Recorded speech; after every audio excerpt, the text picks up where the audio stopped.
Flight 302 crashed shortly after takeoff. The New York Times is reporting today that the air traffic controllers could actually see that there was a problem right before the captain radioed for help. Quoting a person who reviewed the flight's air traffic communications, the paper says controllers noticed the 737 MAX 8 dropping up and down by hundreds of feet at an abnormally high speeds. And then seconds later, the captain frantically radioed in flight control problems, telling the tower, and I'm quoting now, break, request back to home, request vector for landing. 5 minutes after takeoff, the tower lost contact.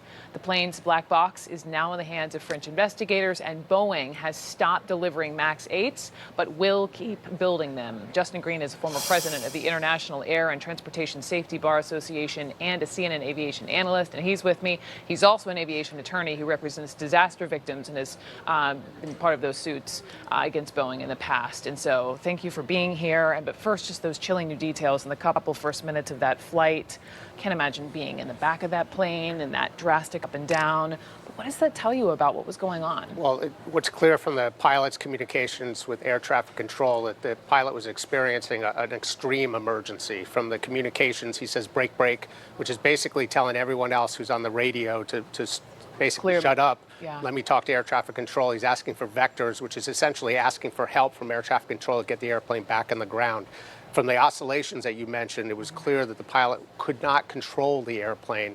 And this raises whether the Ethiopian crash is caused by the same problem that caused the Lion Air crash. What I wanted to ask you about, because obviously so far it's still early, they haven't ruled anything out, but what similarities jump out at you that we know of? Well, the most important thing is the black boxes, the flight data recorder, the cockpit voice recorder. Once those are downread, and they're going to be downread in the coming, maybe matter of days at this point, we're going to know exactly what happened in Ethiopia. We're going to know whether, which all indications show right now, whether the same cause that caused the loss of Lion Air caused the loss of the Ethiopian jet. You were saying to me in commercial that this is a watershed moment for aviation safety, because I wanted to ask you about, is this a pilot training issue?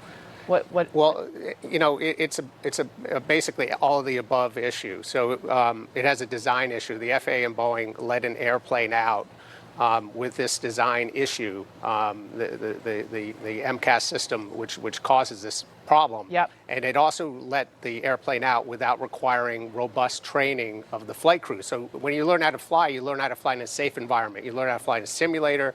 You learn to fly with a pilot in command who's going to make sure everything's safe. Here, these pilots probably face this problem for the very first time with passengers in the back. How could they allow that to happen?